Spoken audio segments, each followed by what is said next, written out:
यदा लंबोदरं हन्ति सतां प्रत्युह संभवम् तदा लंबे दयालंबं लंबोदरपदाम्बुजम् शारदा शारदाम्भोज वदना वदनाम्बुजे सर्वदा सर्वदास्माकं सन्निधिं सन्निधिं क्रियात् गुरुर्ब्रह्मा गुरुर्विष्णू गुरुर्देवो महेश्वरः गुरु साक्षात् ब्रह्मा तस्मै श्री गुरवे नमः तस्मै श्री गुरवे नमः कृष्णाय वासुदेवाय हरये परमात्मने प्रणतक्लेशनाशाय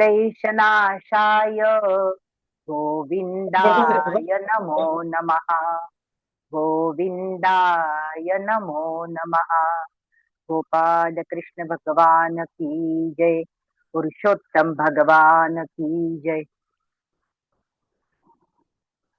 सर्व श्रोत्यांकरता कदाचित कालचे आज असतील किंवा नसतील नवीन असतील एक आपण थोडंसं मागे जाऊन प्रत्येक श्लोकाचं एक एक याच्यात मी आपणापर्यंत पोहोचवते आणि मग आपला पुढील श्लोक पहिल्याच आपण पाहिलं की या विराट पुरुषाला म्हणजे राष्ट्र पुरुषाला आपण राष्ट्राच्या संबंधित पाहिलं या राष्ट्र पुरुषाला बुद्धी रूपाने जर आपण समजू शकलो तर आपले क्षुद्र स्वार्थ आणि अहंकार हे सर्व क्षणकाल का होईना गळून पडल्याशिवाय राहणार नाही हा त्या पहिल्या रुचाचा एक साधारण मतितार्थ मी काढला।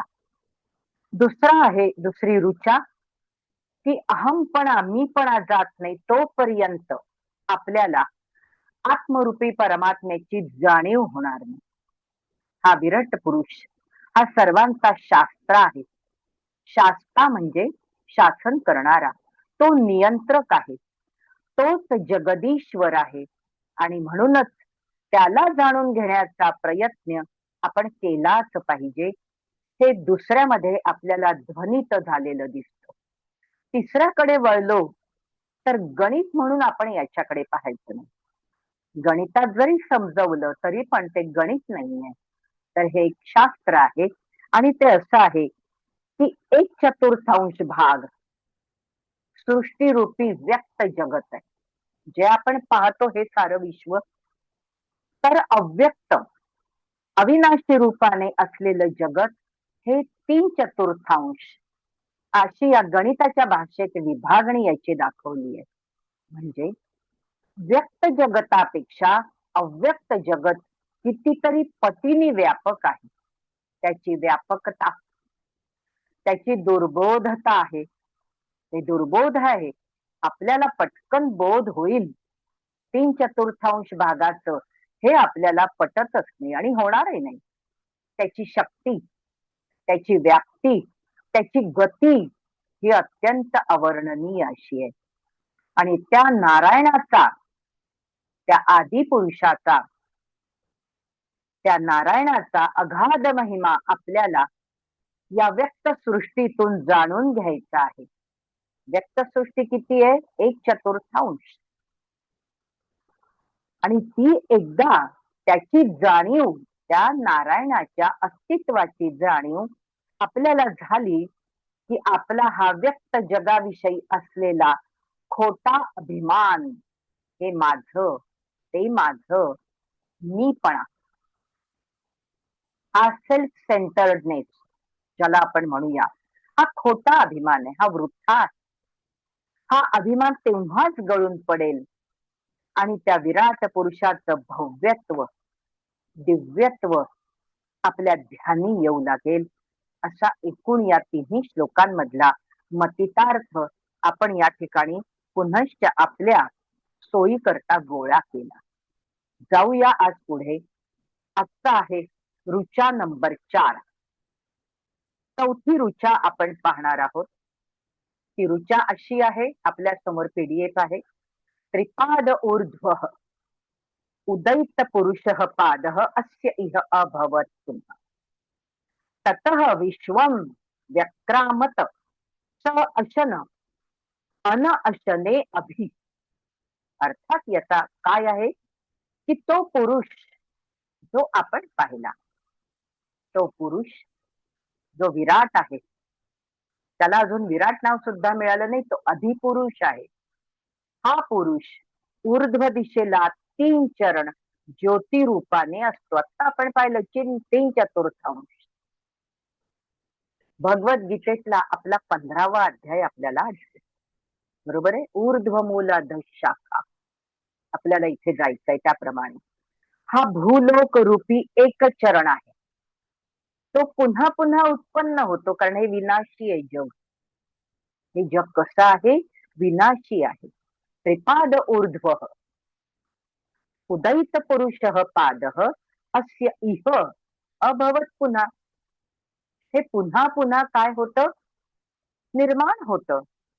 ते पुन्हा पुन्हा उत्पन्न होतं. आणि त्यापासून मग यापासून काय आहे? ततः विश्वम व्यक्रामत. म्हणून यापासून अन्न भक्षण करणारे प्राणी आणि अन्न न खाणारे अर्थात अचेतन पदार्थ निर्माण होऊन सारं विश्व व्यापून तो राहिला आहे. ततः विश्वम व्यक्रामत. त्यांनी सगळं व्यापून टाकलेलं आहे. कोणाकोणाला? अशन अन अशने अभि. काही अन्न ग्रहण करणारे आहे, जे अचेतन आहे त्यांना अन्न लागत नाही.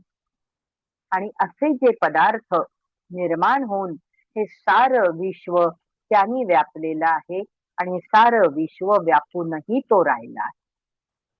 जशी आपल्याकडे एखादी वस्तू आहे आणि त्या वस्तू करता जर आपण केस तयार केली, पेन आहे, पेनचा सेट आहे, 2 पेन्स आहेत, एक बॉल आहे, एक फाउंटन पेन आहे, आणि याच्याकरता आपण एक केस तयार केली तर ती त्या पेनपेक्षा नक्की मोठी असावी, आपल्याला कळतंय. तर त्यामध्ये ते व्यवस्थित मावे, म्हणजे त्या पेनची जी जागा आहे त्याच्याही पेक्षा तो जो बॉक्स आहे, ती जी केस आहे ती आपण मोठी केलेली आहे.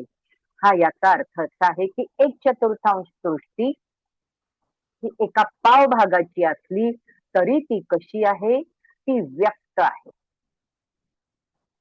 आणि अव्यक्त जे आहे ते दुर्बोध आहे, समजायला कठीण आहे, आकलनाच्या पलीकडचं आहे.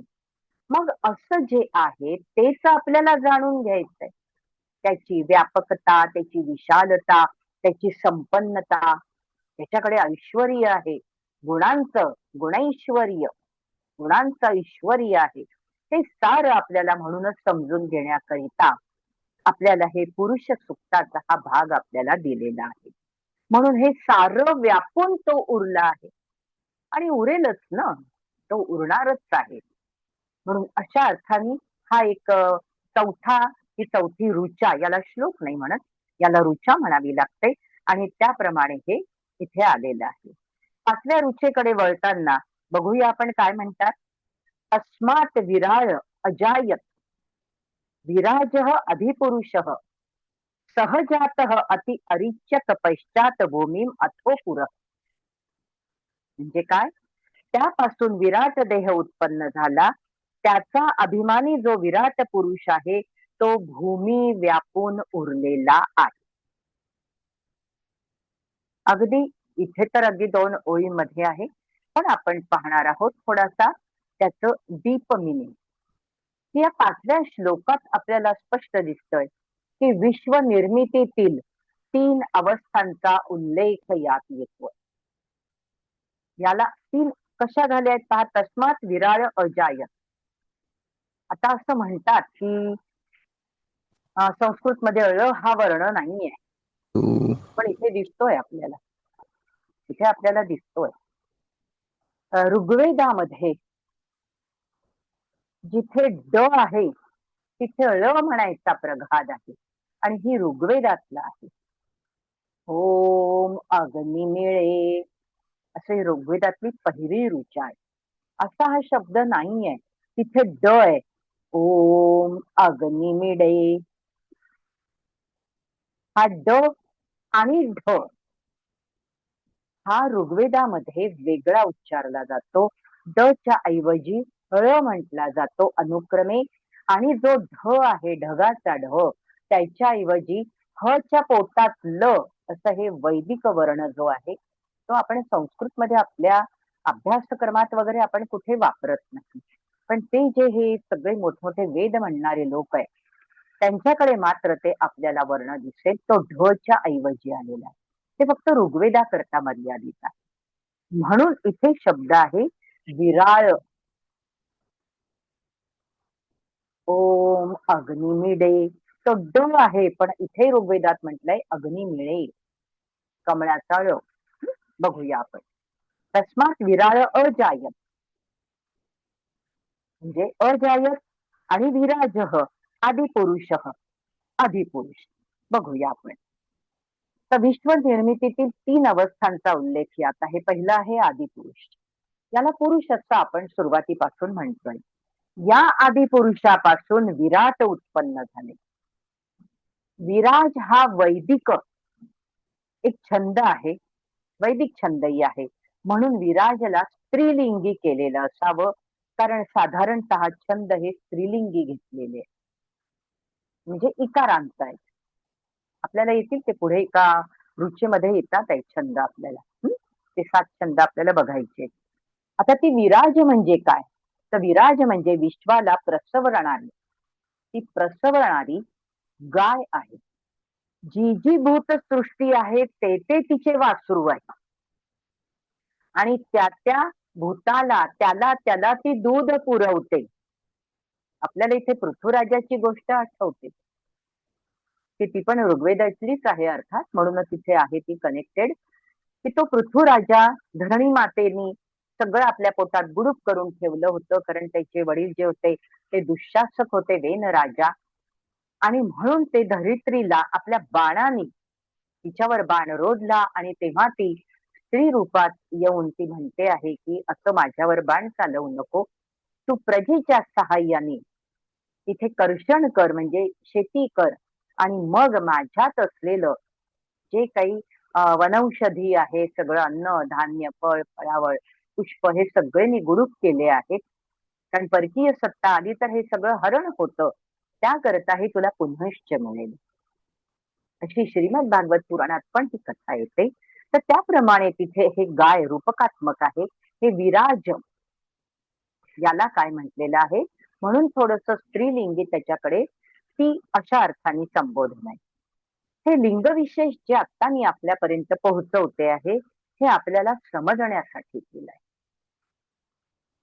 तर आपण काल पाहिलं, आपण अगदी बालक आहोत. आपण अगदी बालक आहोत. आपल्याला समजेल असंच त्या द्रष्टा ऋषींना आपल्याला समजावून सांगायचंय. पण का अट्टहास? हे नारायण तत्व मला कळावं, हे आत्मतत्व मला कळावं. या आत्मतत्वाशी आपल्याला तद्रूप व्हायचं असेल तर मात्र हे समजून घ्यायला आपल्या बुद्धीप्रमाणे ते आपल्याला समजवतात. म्हणून केवळ हा लिंगभेद आहे. हे लिंग विशेष किंवा लिंगभेद हे आपल्याला समजण्यासाठी केलंय. आपण गजेंद्र मोक्षाचं स्तोत्र पाहिलं तर तिथे वर्णन आहे, तो स्त्री नाही, तो पुरुष नाही, षंड नाही. हाच वेदातला विचार तत्वज्ञानात घेतला आहे. वैदिक आहे, श्रुती आहे, स्मृती आहे, पुराण आहे, दर्शन, असे सगळे कालखंड आपल्याला समजतात आणि आठवतात. आता वैदिक काळातील ऋषींनी एक या ठिकाणी एक किंचित बदल, एक पॉइंट आला, आणि ती म्हणजे माया. यातूनच निर्माण झाली आहे, ती नारायणाने स्वतः केलेली आहे. म्हणजे त्या मायेवर सत्ता कुणाची आहे? या नारायणाची. या वेदांत दर्शनामध्ये ही माया आली आहे. कारण आधी वेद आहेत आणि मग दर्शन आहेत. दर्शन हे माणसांनी लिहिलेले आहे. प्रत्येक दर्शनात वेगवेगळी माहिती आपल्याला दिसेल, पण त्यानुसार त्यांनी तिथे मायेला आणलंय, की जी त्या ईश्वरानेच आपल्या यांनी निर्माण केलेली आहे. हा आदिपुरुष म्हणजे आत्मा. विराज ही ते आता स्त्रीलिंगी झाली, म्हणून ही प्रकृती आहे, आणि ती आदिपुरुषाची शक्ती पण आहे. हा आदिपुरुष कसा आहे? अमेय. हा मेय नाही. हा मेय नाही म्हणजे हा मोजायला मापच नाहीये. हा मोजू शकत नाही. त्याला अमेय म्हणतात. हा मेय नाही, हा अमेय आहे. अमेय हे नाव पण असतं म्हणूनच ते.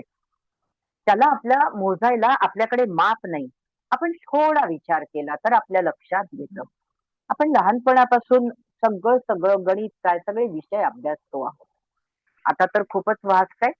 पण आपण जे काही केलं तर त्यावेळेला शून्य, शून्य हे काय आहे? एक वर्तुळ काढून दाखवतात. खरं म्हणजे याची गरज आहे का? मी फक्त वर्तुळाकरता असं केलं. मी जेव्हा शून्य म्हटलं तेव्हा सगळं शून्य झालं. हा दीर्घ शब्द आहे, दीर्घच बोलावा लागतो. शून्य हे आपण वर्तुळ काढून दाखवतो. खरं तर त्याची गरज सुद्धा नाहीये. नाहीये गरज त्याची. शून्य म्हटलं की शून्यच. तसंच आदिपुरुष आहे. हे सांगण्यासाठी माया निर्माण करावी लागते. आता हा भेद जर सांगायचा आहे, हा आदिपुरुष हा जर सांगायचा आहे, म्हणून त्यांनी माया निर्माण करावी लागली. आणि ही या तत्वज्ञानाच्या सिद्धांताची गरज वाटली. म्हणून म्हटलं या सा माया जी नाही तीच माया, ती आभास, जी या पुरुषा व्यतिरिक्त नाही, जी आभासी आहे. माया मात्र सर्जक आहे. माया सर्जक आहे. एक परमात्म तत्व आहे, जे आपण आदिपुरुष पाहतो आहोत. यात सगुण आहे आणि निर्गुण याचा समतोल होता. हा समतोल आहे, लक्षात घ्यायचंय. सगुण निर्गुण, तो सगुण तर आपण अजून त्याला केलेलंच नाहीये. तो आदिपुरुष आहे, परमात्मा तत्व आहे, परब्रह्म. परब्रह्म असं म्हणावं लागतं. हे परब्रह्म सगुण निर्गुण म्हणजे तो पूर्ण निर्गुणच आहे. एक याचा समतोल होता असं म्हटलंय. आणि असमतोल असल्याशिवाय उत्पत्ती होत नाही. म्हणून विशिष्ट एकीकडे विशिष्ट आणि एकीकडे सामान्यता हे त्याचं उगमस्थान आहे किंवा तिथे निर्मितीची शक्यता वाटायला लागली. मग या निर्गुणाला, परमात्म तत्वाला, या निर्गुणाला काहीतरी आकार मिळाला आणि ते विराट किंवा विराज झालं. विराजला आपण काय म्हणू शकतो माहितीये? त्याची डेफिनेशन जर संस्कृत मध्ये केली तर विशेषेण राजते ते विराज. विशेषेण राजते ते विराज अशी याची आपण डेफिनेशन करू शकतो किंवा याच्याविषयी विशेष माहिती सांगू शकतो. मग विराज स्त्रीलिंगी घेतलं म्हणून तर घेतलं. आणि म्हणून समजण्यासाठी पुनश्च या विराजला तिला पक्षिणी म्हणून घेतलं, मादी असं म्हणून घेतलं. आणि त्यापासून एक अंड तयार झालं. त्याला म्हटलेलं आहे हिरण्यगर्भ. हे हिरण्यगर्भ झाले. पहिलं आहे हे हिरण्यगर्भ झालं आणि त्यांनी झाल्या झाल्याच पृथ्वीला आत बाहेर सर्व व्यापून टाकलं. या हिरण्यगर्भाने या पृथ्वीला, या भूमीला पोकळ ठेवलं नाही. काय केलं? जसं कांद्याचं असतं पहा, कांदा आहे त्याच्या वरचा आपण एक एक पापुद्रा काढत काढत काढत गेलो, आपल्याला काय मिळतं आतमध्ये? पुनश्च पाकळी. तसंच या हिरण्यगर्भाने या पृथ्वीला भरून टाकलं. म्हणजे एखादं असं भांड आहे, त्याच्यात दुसरं, त्याच्यात दुसरं, त्याच्यात दुसरं, मावेल असं मावेल असं मावेल असं. म्हणजे या पुरुषाने, हिरण्यगर्भ या पुरुषाने पृथ्वीला भरून टाकलं. खरं इथे रिक्त, रिक्त केलं. रिक्त म्हणजे काय? मोकळं किंवा पोकळ. पोकळ केलं ना, असं केलं ना. त्याच्या आत, त्याच्या आत, त्याच्या आत केळीचा जो असा पिलर असतो, तो खांब असतो, त्याचा पण एक एक लेअर काढला तर आतमध्ये वेगळंच मिळतं ना आपल्याला. पुनश्च ते एक एक लेअरच आहेत, निघतच जातात.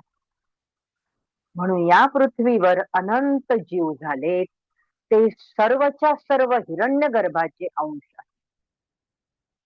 जे जे जीव नंतर झाले ते कसे झाले ते आपण पाहत आहोत. पण त्यांनी व्यापून टाकलं असं म्हटलेलं आहे. अजून थोडस या शब्दाविषयी, रिक्त या शब्दाविषयी किंवा विमुक्त, मुक्त हे असे जे शब्द आहेत ना, याच्याविषयी एक थोडस सांगते. काशी आहे, काशी क्षेत्र, तिला वाराणसी म्हणतात, तिला गया म्हणतात. याशिवाय पण एक नाव आहे त्याचं आणि त्याला म्हणतात अविमुक्त. काही काही पुस्तकात हा शब्द भेटतो आपल्याला. अविमुक्त. अविमुक्त म्हणजे काशी. आता विमुक्त म्हणजे मुक्त करणे आणि अविमुक्त म्हणजे अभाव. ज्या पुरीला, नगरीला शिव कधीही सोडत नाही. ज्या पुरीला, ज्या नगरीला भगवान शिव हे कधी सोडत नाही असा याचा अर्थ होतो. आणि या अर्थाने एक नाव काशी, वाराणसी, गया आणि म्हणायचं अविमुक्त. या क्षेत्रापासून भगवान शिव कधीही दूर जात नाही. किंवा मनाच्या श्लोक मध्ये आपल्याला एक असं सुंदर भेटतं. समर्थ रामदास स्वामी म्हणतात, अचपळ मन माझे नावरे आवरिता, तुझ विण शिण होतो धावरे धावा. हे अचपळ मन माझे म्हणजे काय? अचपळ म्हणजे चपळ नसलेलं का? नाही नाही, अति चपळ याला आपण म्हणू शकतो. हे अति चपळ, अचपळ मन माझे. काही शब्दांना अ लावला की विरुद्धार्थी शब्द बनतात. मग चपळ म्हणजे चंचल. मकार आहेत, 10 मकार आहेत जे चंचल आहेत. त्यातलं मन हा पहिल्या नंबरचा आहे. बरोबर आहे ना? मग याच्यामध्ये जर अचपळ म्हटलं तर ते शांत झालं. अचपळ मन माझे नावरे आवरिता. हे राघवा, माझं हे जे मन आहे ना, हे अति चपळ आहे असं म्हणायचंय. तसं अविमुक्त, तसं रिक्त. म्हणून या हिरण्यगर्भानी हे जे अंड तयार झालं, हे अंड म्हणजे हिरण्यगर्भ, आता हा पण आला आहे. आणि या हिरण्यगर्भानी झाल्या झाल्या या पृथ्वीला आत बाहेर सगळं व्यापून टाकलं, भरून टाकलेलं आहे. या हिरण्यगर्भालाच, हे जे हिरण्यगर्भ आता झालं यालाच म्हणतात, काय म्हणतात? ब्रह्मा. आधी हचा उच्चार करायचा. म्हणजे आपण पाहिलं आहे 3 अवस्थांमध्ये, एक आदी नारायण ज्याला आपण पुरुष म्हटलं. मग कमळामध्ये कमलासन म्हणजे आपण त्यांना म्हणू की विधाता झाले, चतुरानन स्रष्टा, याला विराज म्हटलेलं आहे. विराज म्हणजे विराट. त्याच्यापासून सृष्टी निर्माण होते आहे आणि यापासून हिरण्यगर्भ झाला आहे. त्या हिरण्यगर्भ ब्रह्माने पुरुष, पहिला पुरुष आणि विराजला झाकलेलं आहे. आपलं गंतव्य ब्रह्मा आहे. आपल्याला त्याला मिळवायचं आहे. एक कौशितकी उपनिषद आहे, याच्यामध्ये क्रममुक्ती आली आहे पहा. 2 मुक्ती सांगितल्या, त्या अजून वेगळ्या आहेत आपल्या मुक्ती आपण पाहतो त्या. एक सद्योमुक्ती आहे, ही कौशितकी उपनिषदामध्ये आपल्याला मिळते, वाचायला मिळते. म्हणजे तो आहे त्याच रूपात चटकन मुक्त होणे, त्याला म्हणतात सद्योमुक्ती. मग तो कोणत्याही याच्यातला असतो, योनी कोणती पण असतो, त्याला म्हणायचं सद्योमुक्ती. आणि दुसरी आहे क्रमाक्रमाने मुक्ती. कशी आहे दुसरी? क्रमाक्रमाने. म्हणजे मनुष्य सत्कर्माने पुढे जातो, पुढे जातो. सत्कर्म करत करत करत मग तो पुढे गेला, वर गेला. म्हणजे 3/4 भागाकडे चालला आहे त्या अनंताच्या, नारायणाच्या. आणि शेवटी करत करत तो ब्रह्मा झाला. हाच ब्रह्मा असं म्हणतात. त्याचं वर्ष संपलं, पुण्य संपलं की शेवटी विराटात, आणि विराट पुन्हा आदी नारायणामध्ये विलीन होत. म्हणजे सोपा हिशोब पाहिला तर स्वर्गामध्ये पुण्याचा क्षय होतो आणि पुनश्च खाली यायचं या इहलोकात. पण इहलोकामध्ये सत्कर्म केलं, आपल्याला जे काही इथे सांगितलेलं आहे की मला त्या नारायणाला हे माझं गंतव्य भेटायचं गंतव्य आहे. हे जर आपण प्रयत्नाने सुरू केलं, शास्त्राच्या नुसार केलं, अगदी कर्मकांड करावी असं नाही. माणसाने माणसाशी माणसाप्रमाणे वागणे, हा जो माणुसकी धर्म आहे, या माणुसकी धर्माचंच पालन जे सर्व संतांनी केलं तेच आपण करायचं आहे. आणि हे झाल्यानंतर, क्रमाक्रमाने झाल्यानंतर या इहलोकातून आपल्याला उत्तम गती मिळू शकते. या इहलोकात मात्र पापांचा क्षय आहे, तर स्वर्गामध्ये पुण्याचा क्षय आहे. आपण कुठेही या कलियुगात आहोत म्हणून नाराज होण्याचं सुद्धा काम नाही. सुंदर नामस्मरण दिलं आहे. आपलाच विचार करून, कारण आपण अल्पजीवी, म्हणजे आपलं जीवित फार लांबलचक नाहीये, अल्पबुद्धी पण आहोत, या सगळ्याचा विचार करून या द्रष्ट्या ऋषी मुनी महर्षी व्यासांसारख्यांनी बाण असतील, भास असतील, आद्यगुरु शंकराचार्य असतील, या सगळ्यांनी आपला कितीतरी विचार केला आणि भगवंताची भगवद्गीता आहे, या सगळ्यांमध्ये आपल्याला आपल्या आयुष्याचं सार सर्वस्व मिळण्याची योजना करून ठेवली. हेही अमृतत्व आहे. म्हणून अशा अर्थाने हा आपल्याला ही 5वी ऋचा भेटते. आता 6वी ऋचा आपल्याला काय सांगते? ती आहे यत् पुरुषेण हविषा देवा यज्ञम वसंतः अस्य आसीत आज्यम ग्रीष्मः इदमः शरद हविः आसीत. हा सुंदर आहे. ही ऋचा खूपच छान आहे. आता काय झालं आहे की हे सगळे झाले तयार. आधी नारायण आहे, त्यानंतर आपण एक विराट पाहिला आणि त्यानंतर हिरण्यगर्भ. अर्थात हे एकच आहे. सुरुवातीला सांगते, कारण हा शब्द नंतर येतो आहे, पण सुरुवातीला याच्याकरता सांगते की आता पुढे जे आपण ऐकणार आहोत ही संपूर्ण मानस पूजा आहे. हा मानसिक यज्ञ हे समजून घेतलं तर आपल्याला नवल वाटणार नाही, कारण पुढचं अत्यंत डिफिकल्ट आहे. म्हणजे थोडं समजायला कठीण आहे की हे असं कसं, ते तसं कसं, असे अनेक विचार आपल्या मनात येऊ शकतात. म्हणूनच आपण इथे समजून घ्यायचं की एक, तो एक आहे, ते परमतत्व आहे, ते निर्गुण आहे, निराकार आहे, गुणातीत आहे, गुणैश्वरी आहे, त्याच्याकडे हे सगळंच्या सगळं आहे. पण तो एकटा आहे. त्याला बहु होण्याची इच्छा आहे. त्याला बहु होण्याची इच्छा आहे. मग एकटा माणूस आपणच आपल्याशी संवाद करायचा, अशी त्याची अवस्था आहे. आणि म्हणून म्हटलंय की यत् पुरुषेण आविषा, इथे देवा शब्द आलाय. देवा यज्ञम अतन्वत. आता बघूया अर्थ. अन्य काही न मिळाल्यामुळे त्या पुरुषाला यज्ञ पशु कल्पून देवांनी सृष्टीरूप यज्ञ केला. आता यज्ञाची कल्पना आली. यज्ञ म्हणजे थोडक्यात त्याग. यज्ञ म्हणजे समर्पण. यज्ञात आहुती टाकल्या जातात. आहुती म्हणजे काय? तर आपल्या ज्या काही आपल्याकडे दुर्विचार असतील त्याची पण आपण म्हणतो की आपण होळी करावी, त्याची आहुती टाकावी, असं नव्हे. तर इथे हा त्याग सुचवलाय. आता काहीच मिळालं नाही म्हणजे काय?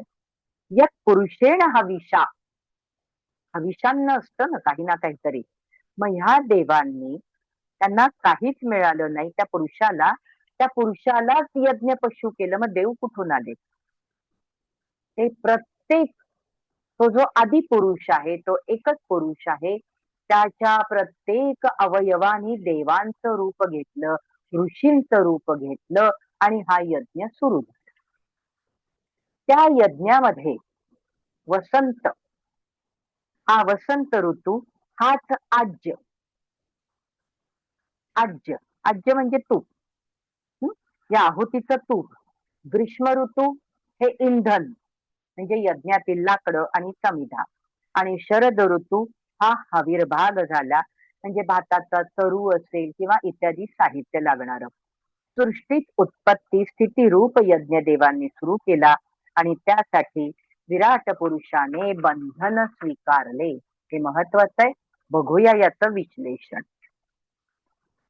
आता हे विश्व उत्पन्न झालं. कुठून?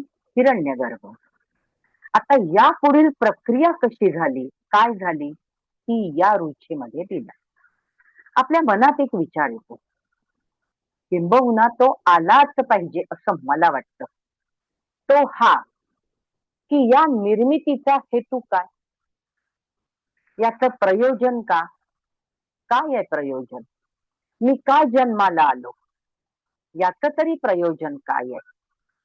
हे जगच निर्माण झालं, याचं प्रयोजन दार्शनिकांनी आपापल्या परीने सांगितलेलं आहे. दार्शनिक म्हणजे दर्शनकार, दर्शन लिहिणारे.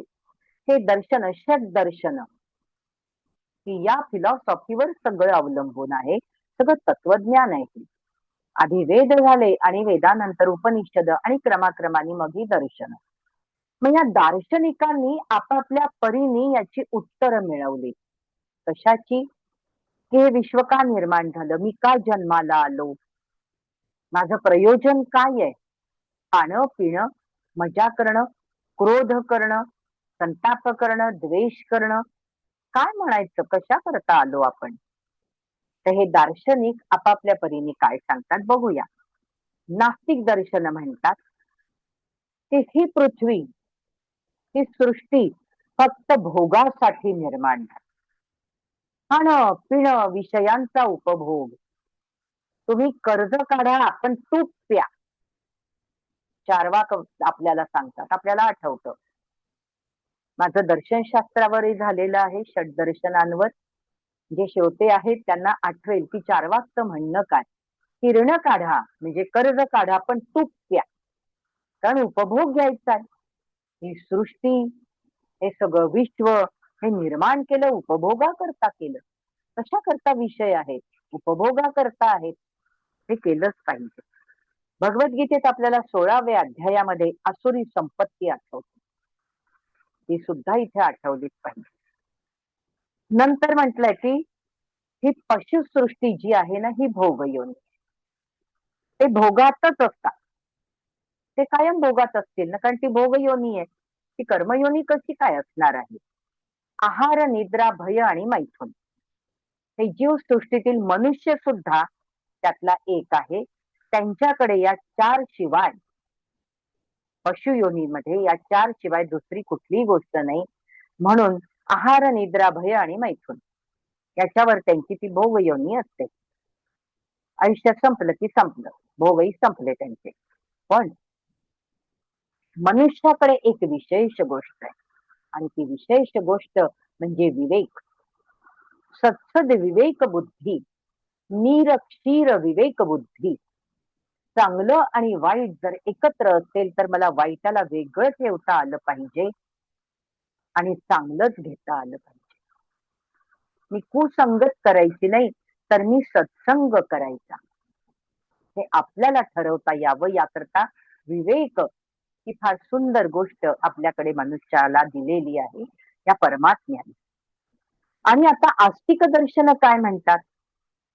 आस्तिक दर्शन सहा आहे, आपल्याला माहिती आहे. न्याय आहे, सांख्य आहे, योग आहे, वैशेषिक आहे, पूर्व मीमांसा आणि उत्तर मीमांसा, ज्याला वेदांत असं सुद्धा म्हणतात. या सर्व दार्शनिकांच्या मते पृथ्वीची निर्मिती ज्ञान म्हणजे स्वस्वरूपाची ओळख व्हावी म्हणून झाली आहे, असं आस्तिक दार्शनिकांचं मत.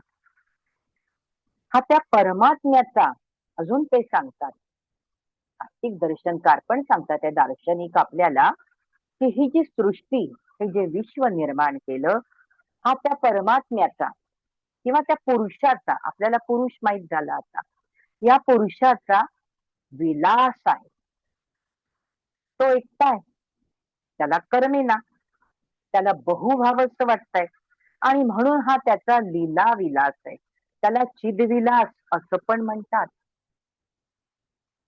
याला चितविलास असं सुद्धा म्हणतात.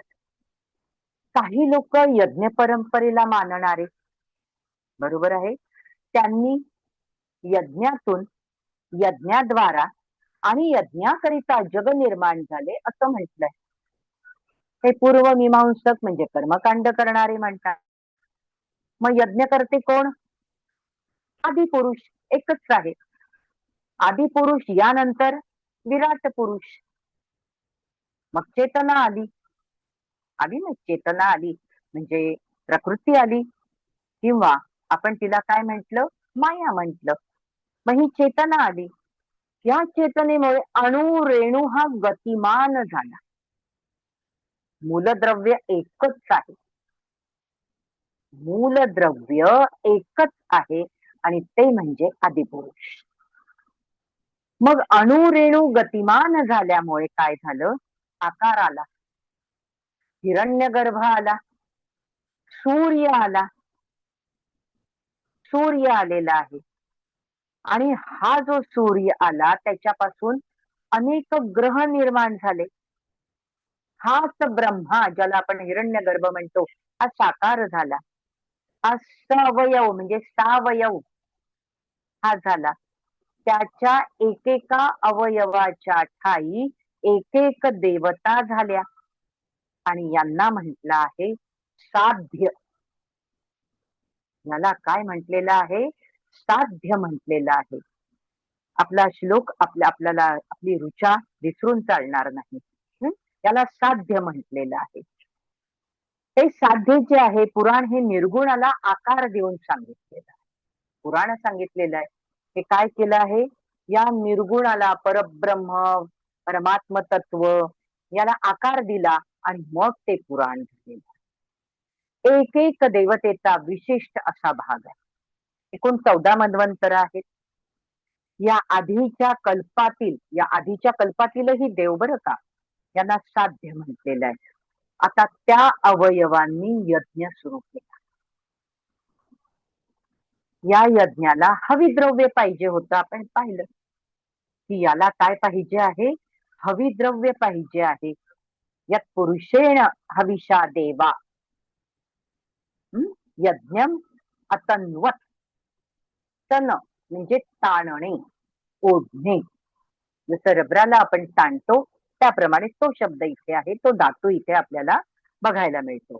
आता या यज्ञ करायला हविद्रव्य पाहिजे. तेव्हा तर काहीच नव्हतं. काय असतं? काहीच नाही. आपण पाहतो आहोत. म्हणून हिरण्यगर्भ पुरुषालाच त्याचीच आहुती टाकली, म्हणजे त्यांनी त्या अवयवांनी त्याच तिथे आहुती टाकली. इंद्रिय हे देवता आहेत, याचा अर्थच पाहूया. इंद्रिय हे देवता आहेत, आणि त्यामुळे ते काय करतात, त्या मूळ आपल्या अस्तित्वावरच घाला घालतात. आपल्या मूळ अस्तित्वावर ही जी इंद्रिय आहेत सगळी आपली, आणि त्या इंद्रियांचे विषय पण आहेत, हे सगळे कुरघोडी करत असतात. या कुरघोडीमुळे काय होतं, हे सर्व इंद्रिये आत्म्याचाच बळी घेतात, असा यातला अर्थ. हे सगळे इंद्रिय, हे विषय काय करतात, आत्म्याचाच बळी घेतात. म्हणजे ते त्याला आता पशु केलंय. या यज्ञातला पशु ज्याला हविर्भाग म्हणून टाकायचं आहे, ते हविद्रव्य म्हणून टाकायचंय, तोच केला. हे खरं जीवन आहे. याचा पूर्ण एक रूपकात्मक आहे हे. आणि याचं रूपक हे आहे की हे इंद्रिय, हे एक एक इंद्रिय हे आत्म्याचाच बळी घेतात, त्याच्यावर घाला घालतात, कुरघोडी करत असतात सतत. या कुरघोडींना आपण जुमानायचं नाही. या कुरघोडी जर झाल्या नाहीत, आपण त्याला जुमानलं नाही, तर आपण त्या आदिपुरुषापर्यंत सहज पोहोचू शकतो. पण इथे घात होतो, इथे कुरघोडी होतात, घाला होतो, आणि हे खरंच जीवन आहे.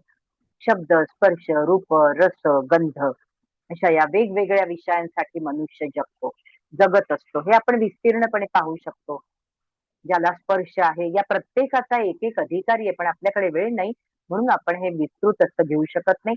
फक्त या विषयांच्या आपण अधीन राहू शकतो असं म्हटलेलं आहे. मग आता अशा पद्धतीने तो मनुष्य जगतो या विशिष्ट किंवा वेगवेगळ्या विषयांसाठी. त्यांच्याच आहुती टाकता टाकता काय झाला, यज्ञातला पहिला अवयव आला कालमापन. एक अंश जागृत झाला, अणुरेणू इथून निर्माण झाले आणि त्यातून एक निर्मिती झाली आहे कालमापनाची. हे काळ हा जो आहे हा 3 ऋतूंमध्ये विभागला गेला.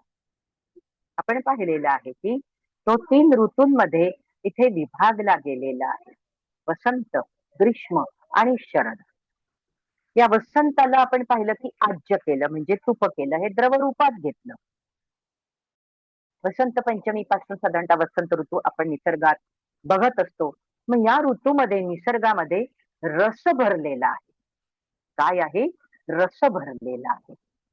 ग्रीष्म ऋतू याला हा इदम आहे असं म्हटलंय. इदमल म्हणजे इथे सगळं शुष्क झालेलं असतं. ग्रीष्म ऋतूमध्ये जे काही वसंतातलं आहे ते सगळं शुष्क होऊन जातं. म्हणजेच यज्ञातील समिधा, वाळलेली लाकडं, कारण सगळा रस यामध्ये शोषला जातो. यानंतर येतो तो शरद ऋतू. इथे या क्षणापर्यंत अन्न पिकून तयार होतं. म्हणून याला पुरोडश षटकोणाचा श आहे. पुरोडश म्हणून वापरलं. मग पुरोडश म्हणजे काय?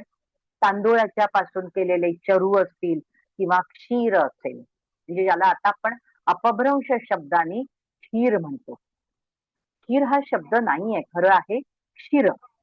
मग हे ऋतू इथे आले, हे ऋतुचक्र झालं.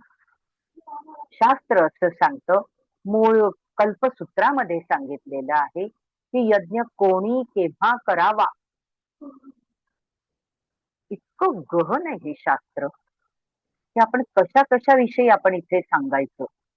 जिथे जेव्हा जेव्हा जसे रेफरन्स येतात किंवा मला आठव होतो त्याप्रमाणे मी सांगू शकेल. तर मूळ कल्पसूत्रामध्ये यज्ञ कोणी केव्हा करावा हे सुद्धा सांगितलं आहे की वसंतात ब्राह्मणांनी यज्ञ करावा, ग्रीष्मामध्ये क्षत्रियांनी यज्ञ करावा आणि शरदामध्ये वैश्यांनी यज्ञ करावा.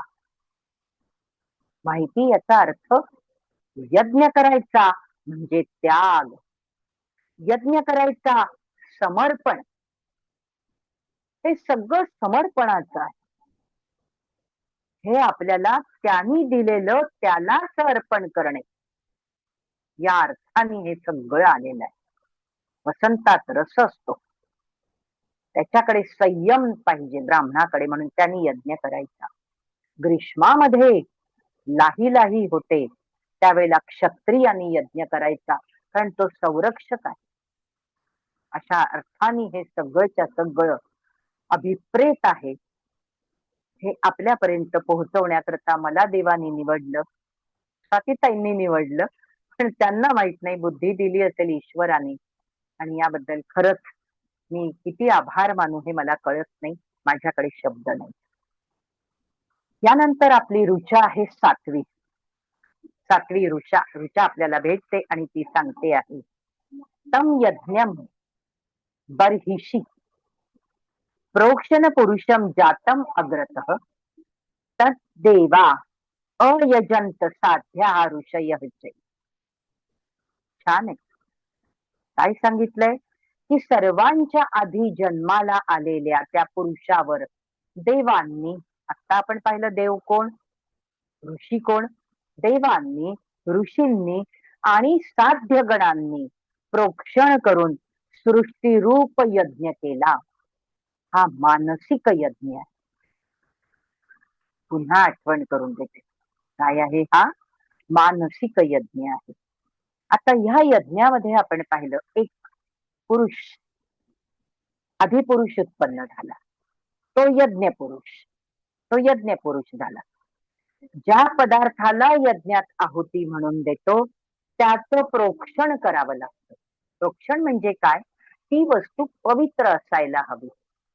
आपण साधी घरी पूजा करतो, त्यावेळेला जे जे पूजेचं साहित्य आहे त्याच्यावर ते पुरोहित येतात आणि मंत्र म्हणतात आणि त्यानंतर त्या कलशातलं पाणी त्या प्रत्येक पूजेच्या साहित्यावर टाकलं जातं. हे प्रोक्षण करणे आहे. म्हणजे ती वस्तू पवित्र असायला हवी. ती वस्तू कशी आहे, जिला आपण जिचा आविर्भाव म्हणून घेणार आहोत, ती वस्तू पवित्र असायला हवी. म्हणून इथे म्हटलंय तम यज्ञम बर्हिषी. हा बर्हिषी शब्द काय, प्रोक्षण तर कळलं. पुरुषम जातम अग्रतः, आधी त्याचं प्रोक्षण करावं लागतं. ते पवित्र असलं पाहिजे याकरता त्याचं प्रोक्षण केलं गेलंय. म्हणून त्याला काय केलं, दर्भावर ठेवलं. दर्भाला काय, दर्भ आपण पाहिला असेल किंवा माहित असेल, या दर्भाच्या अग्रांना, अग्र म्हणजे टोक, या दर्भाच्या अग्रांना बर्हिष असं म्हणतात. म्हणून बर्हिषी प्रोक्षण, या प्रोक्षणचा एक उद्देश असा आहे की आम्ही याला निवडलं. कुणाला, तो पशु असेल, त्यावेळेला पशु पण असायचा यज्ञाकरता पशु. पण तो पहिला मानसिक यज्ञ आहे हा, काहीच निर्माण झालेलं नाहीये. म्हणून तो एकटा आहे, त्यालाच त्या ठिकाणी पशु म्हणून संबोधन केलेलं आहे. तो पशु म्हणजे खरं म्हणजे पुढच्या एका रुचेत भेटतो तो आत्मा, तो पुरुषच, पुनश्च आत्मा, पुनश्च परम तत्व. ठीक आहे. म्हणजे याचा एक उद्देश असा प्रोक्षणाचा की काय म्हटलेलं आहे, आम्ही तुला निवडलं किंवा धिस इज सिलेक्टेड. अजून सोपं करून सांगायचं तर धिस इज सिलेक्टेड, की आता हा सिलेक्ट झाला. आणि अशा पद्धतीने ऋषी म्हणजे इंद्रिये यांनाच साध्य देव म्हटलेलं आहे. यांनी हा मानसिक यज्ञ सुरू केला. म्हणून आपण कालही पाहिलं ऋषी ही दर्शना असं म्हटलेलं आहे. आता ऋचा येते आठवी. आठवी ऋचा आपल्याला सांगते तस्मात यज्ञात सर्वहुतः संभृतम पृषत आज्यम पशुन तान चक्रे वायव्यान अरण्यान ग्राम्याः चये. झालं, आता इथे सुरू झालं. अहो, अस्तित्व अजून बहरलेलं नाहीये. इथे आहुती दिली जाते आहे, बहरलेलं नाहीये अस्तित्व. मग जे काही आहे ते सर्वच त्याला अर्पण करायचंय. मग ते अर्पण केलं गेलं पाहिजे. मग ते अर्पण केलं कुणाला, त्या पशुला, त्यालाच पशु बनवलं. आणि त्या देवांनी, ऋषींनी, साध्य देवांनी हा मानसिक यज्ञ सुरू केला. तिथे वसंत ऋतूला आज्य केलं आहे, ग्रीष्म ऋतूच्या समिधा टाकल्या आणि मग आला शरद ऋतू, त्याचं पुरोडश केलेलं आहे. आणि अशा अर्थाने हा यज्ञ सुरू झाला. मग या यज्ञातून, आता यज्ञ सुरू झालेला आहे, मग या यज्ञातून वृषदाज्य उत्पन्न झालं. काय काय झालेलं इथे, वृषदाज्य उत्पन्न झालं. इथे म्हटलेलं आहे पुरुषम जातम अग्रत तेन देवा अयजंत साध्या ऋषय च ये. असं म्हटलेलं आहे. ते झालं वरती. आणि आठव्यात तेच सांगितलेलं आहे की काय काय निर्माण झालं, पृषदाज्यम. आता हे पृषदाज्य काय आहे समजून घ्यावं लागेल. हे पृषदाज्य पहिल्यांदा उत्पन्न झालं म्हणजे दह्यामध्ये तूप मिसळणे. अगदी आपण सहज इमॅजिन करू शकतो. दही घट्ट आहे, थोडं जड आहे आणि त्याच्यामध्ये आपण तूप टाकायचंय. दह्यात तूप मिसळणे म्हणजे जे मूळ अस्तित्व आहे ते खाली बसतं. मूळ काय आहे, ते दही आहे, ते जड आहे, ते खाली बसतं. ठीक आहे. आणि वरती एक तवंग येतो तो तुपाचा. हा तुपाचा एक तवंग असतो. म्हणजे पृषदाज्य हे एक रूपक म्हणून वापरतात. इथूनच स्थावर जंगम जीवसृष्टीची निर्मिती सांगितलेली. आपल्याला माहितीये की आपलं हे जे काही आहे जन्म कसा आहे, शुक्र यामध्ये रज यांचा जेव्हा संयोग होतो त्यावेळेला हे रूपकात्मक आहे. म्हणून ते एकीकडे दही आणि एकीकडे तो तवंग तुपाचा, एक पुरुष बीज आणि एक स्त्री बीज असं हे घेतलं आणि पृथ्वीवरच्या या जीवाची निर्मिती झाली. बृहदारण्यक एक उपनिषद आहे. या उपनिषदामध्ये एक वाक्य आपल्याला असं मिळतं की या उपनिषदात म्हटलं आहे की पृथ्वीची निर्मिती शर पासून झाली. शर आपल्याला माहितीये, शर म्हणजे बाण, पण इथे बाण या अर्थाने नाही. पाणी असतं पहा, शुद्ध पाणी. या पाण्यावर खूप दिवस झाले, शुद्धही आहे ते, पण खूप दिवस झाले एका पातेल्यात किंवा एका भांड्यात ठेवलं तर त्याच्यावर एक तवंग येतो. बारीक अशी साय दिसते आपल्याला. हे माहिती आहे काय आहे? शुद्ध पाण्यामध्ये जे काही विजातीय पदार्थ आहेत, पहा कसं आहे. आहे हे विज्ञानच आहे. हे सगळं विज्ञानावर अधिष्ठित आहे. कळतंय आपल्याला? कृषदाज्य पाहतो आहोत आपण. तर या शुद्ध पाण्यावर सुद्धा काही दिवसांनी एक साय सारखा एक पातळ असा पापुद्रा येतो. हे काय असतं? त्या पाण्यामध्ये जरी ते शुद्ध आहे तरी काही विजातीय पदार्थ जे असतील ते वरती आलेले आहेत.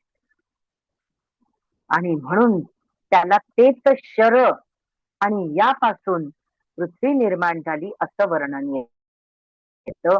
यापासून जारज झाले, अंडज झाले, स्वेदज झाले आणि उद्भिज्ज अशी ही सृष्टी निर्माण झाली असं वर्णन आपल्याला वाचायला मिळतं. इथे म्हटलेलं आहे की पशुन तान चक्रे वायव्यान आरण्यान ग्राम्या आचये. मग काय काय निर्माण झालं? अंतरिक्षातले जीव. आता अंतरिक्षातले जीव म्हणजे काय? पक्षी, विहंग, द्विज ते विहार करतात, अंतरिक्षात जातात. मग अरण्यात राहणारे प्राणी झाले. त्यानंतर घनदाट घनदाट अरण्यात राहणारे ज्यांना आपण हिंस्त्र पशु म्हणूया, हे हिंस्त्र पशु निर्माण झाले. या बृहदारण्यक उपनिषदात या सगळ्या इंद्रियांनाच देवऋषी म्हटलेलं आहे. आणि म्हणून हे देवऋषी हा यज्ञ करतात आणि त्या पशुलाच तिथे आहुती म्हणून टाकली आणि त्यातून त्या यज्ञातून एक एक एक एक असं निर्माण झालं. मग काय काय मिळालं आहे? त्या यज्ञातून सर्व हवन केल्यानंतर दही, घृत आदी पदार्थ ज्याला आपण वृषदाज्य म्हटलं आणि त्या यज्ञातून वायूच्या आधारावर जगणारे म्हणजे पक्षी आहे, प्राणी, अरण्यवासी पशु आणि ग्रामात राहणारे ग्राम्य म्हणजे पाळीव पशु असे हे सगळे या ठिकाणी निर्माण झाले अशी आपल्याला ही 8वी ऋचा सांगते. 9व्या ऋचेकडे येताना बघूया. तस्मात् यज्ञात सर्वहुतः रुचः सामानी यज्ञिरे छंदांसी यज्ञिरे तस्मात् यजुः तस्मात् अजाय. काय काय निर्मिती चालली, कनेक्टेड आहे. आता कनेक्टेड आहे. या यज्ञातून काय झालेलं आहे? रुक, रुक म्हणजे काव्य, ज्याला पद्य म्हणूया किंवा कविता म्हणूया अजून सोपं करून. या यज्ञातून रुक म्हणजे काव्य, पद्य किंवा कविता हे उत्पन्न झालं. त्यानंतर आलेलं आहे साम. रुक झालं, त्यानंतर साम, सामानी यज्ञ रे. साम म्हणजे गेय, हे गेय उत्पन्न झालं. वेद सुद्धा यज्ञातून आलेले आहेत. तुम्ही म्हणाल वेद तर अपौरुषेय आहेत. हो, ते अपौरुषेय आहे, पण ते अभिव्यक्त झाले. जे अव्यक्त होते ते अभिव्यक्त झाले. कारण पहिल्यांदा काय मिळालंय? रुक, मग साम आणि आता इथे म्हटलंय की ते वेद सुद्धा उत्पन्न झालेले आहेत. हे अभिव्यक्त झाले असं आपण म्हटलं तरी चालेल. अशा या आदिम यज्ञातून छंद म्हणजे मंत्र उत्पन्न झाले. तसेच यजुः, यजू पण सांगितलंय. छंदांसी जज्ञिरे तस्मात यजुः तस्मात अजाय. यजुः उत्पन्न झाले. यजू म्हणजे गद्य. हे गद्य उत्पन्न झालं. म्हणजेच एकूण हे वाङ्मय उत्पन्न झालं. हा म्हणून यज्ञ कसा आहे हा सर्वहूत. हा यज्ञ कसा आहे सर्वहूत यज्ञ आहे हा. आणि आपल्याला आता 10वी ऋचा इथपर्यंत आपण आलेलो आहोत. ही 10वी ऋचा आपल्याला सांगते अजून काय काय काही सगळ्या कनेक्टेड आहेत म्हणून आपण घेतो आहोत. तस्मात अश्वा अजायंत ये केच उभयादतः गावः गावः जज्ञिरे तस्मात तस्मात जाता अजावयः. आता या यज्ञातून सोपं आहे ते कळतंय आपल्याला. या यज्ञातून घोडे निर्माण झाले. अश्वा, अश्वाहा म्हणायला पाहिजे. अश्वा म्हणजे या यज्ञातून घोडे निर्माण झाले. नंतर म्हटलंय अजायन ये केच उभयादत्त. उभयादत्त म्हणजे वरती पण दात आहे आणि खाली पण दात आहे. वरती पण दात आहेत आणि खाली पण. उभय म्हणजे दोन, म्हणजे वर आणि खाली दोन्हीकडून चावता येईल असे पशु निर्माण झाले. असे पशु निर्माण झाले. अर्थात हे पशु म्हणजे काय आपल्याला कळतंय की अर्थात गायी. कारण त्यांनी म्हटलंय गावः जज्ञिरे. गाव हे काय गायीचं अनेक वचन आहे संस्कृत मधलं. गावः जज्ञिरे तस्मात तस्मात जाता अजावयः. मग गाय निर्माण झाली म्हणजे गायी म्हशी अशा निर्माण झाल्या. आणि पुन्हा येत आहे तस्मात जाता अजावयः.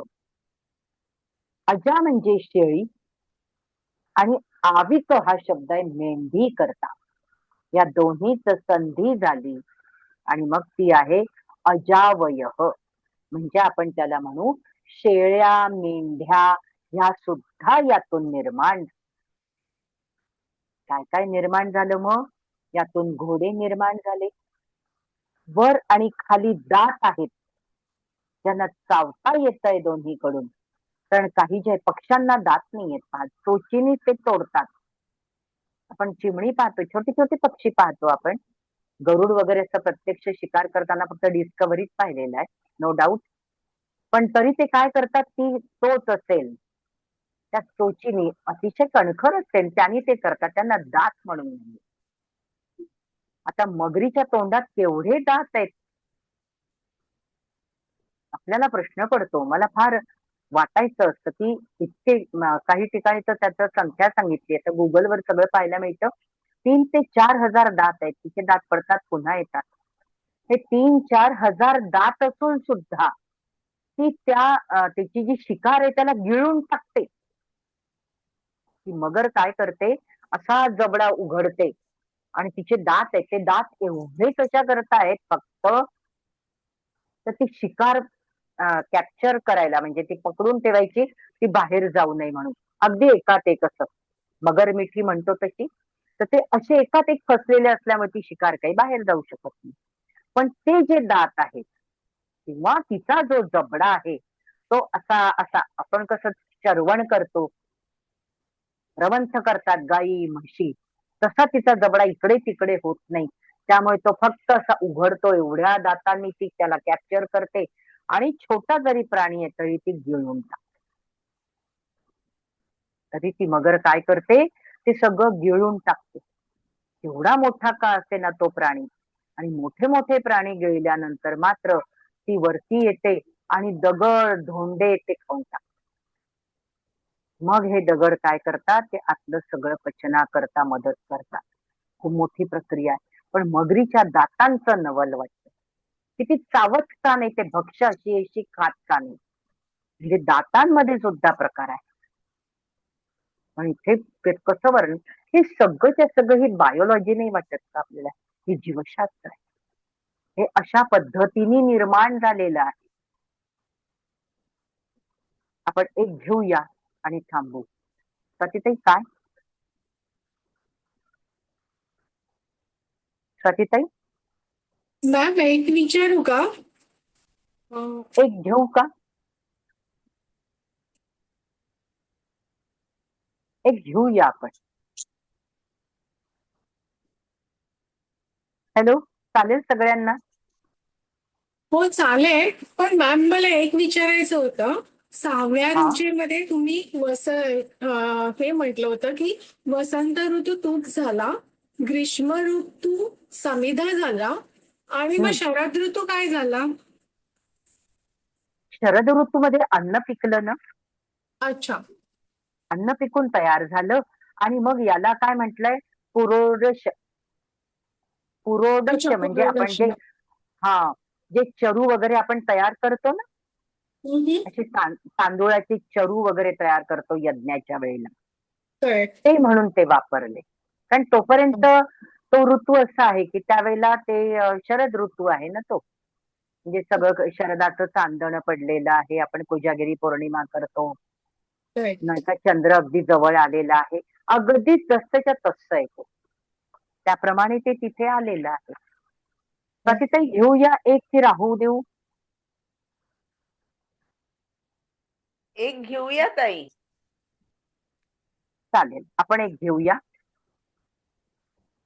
काही हरकत नाही. रुचा नंबर 11 आपली. म्हणजे उद्या थोडस मला विस्तृत अजून घेता येईल. यत पुरुषम वि अधतु अदधुः कतिधा वि अकल्पयन् मुखम किम अस्य कौ बाहु कौ उरु पादा उच्येते. कसं आहे बघा आता, हा आपला संवाद आपल्याशीच, स्वतःशीच असा हा यज्ञ आहे. हा मानसिक यज्ञ आपण पहिल्यांदाच पाहिलाय. आता हा जो आहे, कोण, ज्याला, जो पशु म्हणून झाला आहे, यज्ञ पशु आहे, यज्ञ तोच करतो आहे. तर यज्ञ पशु म्हणजे त्याच्या अवयवांपासून झालेले देव, ऋषी, साध्य देव, आणि याला आता काय केलं आहे, तिथे आहुती करता, त्याला पशु म्हटलेलं आहे. मग याला अख्खाच्या अख्खा, पूर्णच्या पूर्ण कसा घालणार?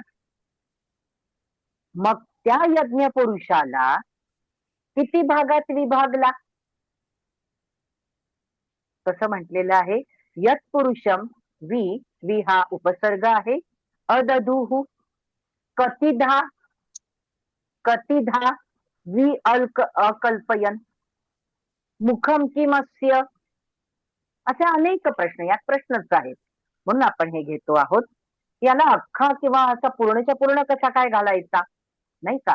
मग त्याला किती भागात विभागला? त्याचं मुख कोणतं होतं? त्याचे बाहू, हे द्विवचन आहे म्हणून कौ आलाय. कौ बाहू, कौ उरु. उरु म्हणजे मांड्या. कोणत्या? त्या मांड्या कोणत्या? मांड्या आहेत ना, आता त्याला पार्ट पार्ट करायचा आहे ना, असं अख्खाच्या अख्खा टाकता येणार नाहीये. मग त्याचं मुख कोणतं होतं? त्याचे बाहू, त्याचे उरु, आणि म्हणून म्हटलं असं मुखम की मासीत. देवांनी त्या पुरुषाला, देवांनी, ऋषींनी, साध्य देवांनी त्या पुरुषाला, म्हणजे यज्ञ पुरुषाला, म्हणजेच आपल्या पुरुषाला संकल्पाने व्यक्त केलेल्या यज्ञाच्या इच्छेने, यज्ञाची इच्छा आहे त्याचीच आहे, या प्रगट केलेल्या त्या यज्ञ पुरुषाला विभागवलं, त्याचे पाठ केले, त्याचे विभाग केले. आणि आता हा जो द्रष्टा आहे, हा जो पाहणारा आहे, याच्या मनातील प्रश्न आहेत हे. कौ बाहू, कौ उरु, नाही का, अस्य मुखम किमासीत. आता या द्रष्ट्याच्या मनातील हे जे सगळे प्रश्न आहे, त्याची उत्तर ही पुढच्या रुचेत आहे, आणि ती आहे 12वी रुचा. ही अत्यंत महत्वाची आहे, सगळ्यात महत्वाच्या आहेत. पण आपल्याला यातला जो मतितार्थ आहे, जीवन जगत असताना, जीवन जगत असताना आपल्याला हे सगळं समजून घ्यायचंय, नव्हे त्याचा अंगीकार करायचा आहे. म्हणून ही 12वी ऋचापासून 12, 13, 14, 15, 16 एवढ्या आपण उद्या पाहणार आहोत. कारण उद्या आपल्याला भेटावंच लागेल.